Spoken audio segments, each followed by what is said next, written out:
Hey everyone, it's Triple Mango Threat, and today we're going over the cards to add and remove from the Zombie Tribal deck from Innistrad Midnight Hunt. Let's jump right into it. Our commander is Wilhilt the Rock Cleaver. He costs 2 blue-black for a 3/3 zombie warrior. Whenever another zombie you control dies, if it didn't have Decayed, create a 2/2 black zombie creature token with Decayed. It can't block, and when it attacks, sacrifice it at the end of combat. At the beginning of your end step, you may sacrifice a zombie. If you do, draw a card. So our creatures dying matter to us, and what's nice is that it doesn't have to be a non-token zombie that dies. And at our end step, we can sacrifice a zombie, we'll draw a card, and this will set us right back to making a 2/2 zombie with Decayed. We'll have to sacrifice that at the end of combat, which would stop that cycle of drawing cards. So the cards I would be adding to the deck are Bone Knitter. For 1 and a black, we get a 1/1 zombie cleric that we can regenerate a zombie of ours for 1 and a black mana. I chose this one because it's a zombie and it gives us a way to protect our commander. If Bone Knitter does die, we can still benefit from it dying and get a 2/2 zombie with Decayed, or end up sacrificing it if we really need to draw a card off of our commander's second ability.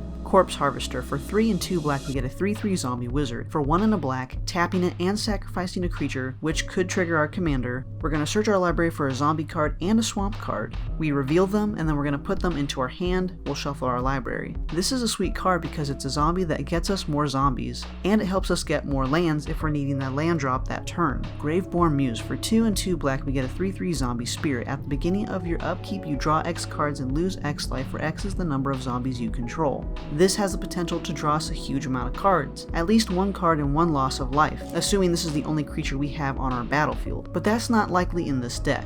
We'll have a huge amount of zombies, and this will be constantly filling our hand. Noxious School. For 3 and 2 black, we get a 3/3 zombie. Whenever Noxious School or another zombie enters the battlefield, all non-zombie creatures get -1/-1 until end of turn. This is such a sweet card, and when it enters the battlefield, we immediately affect all non-zombie creatures. So those 1/1 tokens our opponents have are gone, or if we play more zombies afterwards, that will be more -1/-1s that our opponents are going to have to worry about, potentially wiping out their board. Pact of the Serpent. For 1 and 2 black, it's a sorcery that says choose a creature type. Target player draws X cards and loses X life, where X is the number of creatures they control of the chosen type. Again, this is another great way to be drawing cards, and of course we'll be choosing zombie for the creature type.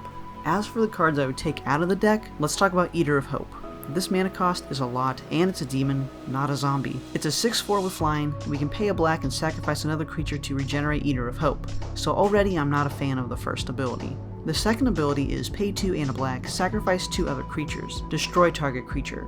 The second ability is okay, it helps us get our creatures to die, which is going to get us more 2/2 zombies with Decayed, but this just has so much against it I'd rather not have it in the deck.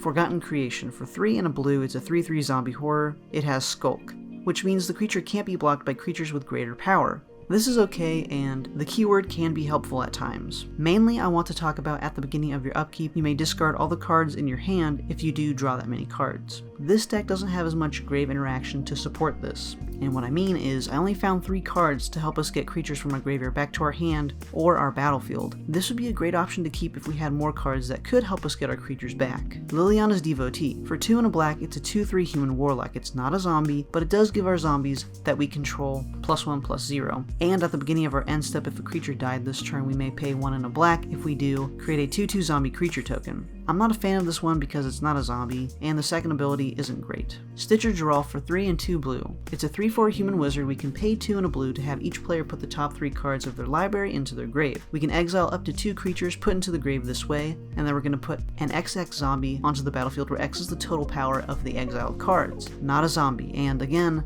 we don't have enough cards to justify just dumping our creatures into our grave. Siphon Flesh. For 4 and a black, it's a sorcery. Each player sacrifices a creature. You create a 2/2 black zombie creature token for each creature sacrificed this way. So the best scenario is us paying 5 mana to get 3 2/2 zombies, and that's if they have creatures to sacrifice. I'd rather have a removal spell like Go for the Throat to take care of a threat that our opponents may have, which this card is already in the deck, and this is a great removal spell. Thank you all so much for watching. If you'd like to purchase the cards I mentioned, you can use the TCG link down below to help out the channel at no additional cost to you. Please let me know if you'd recommend any other cards to add or take out of the deck, and subscribe for more Mango content. I'll see you all in the next one.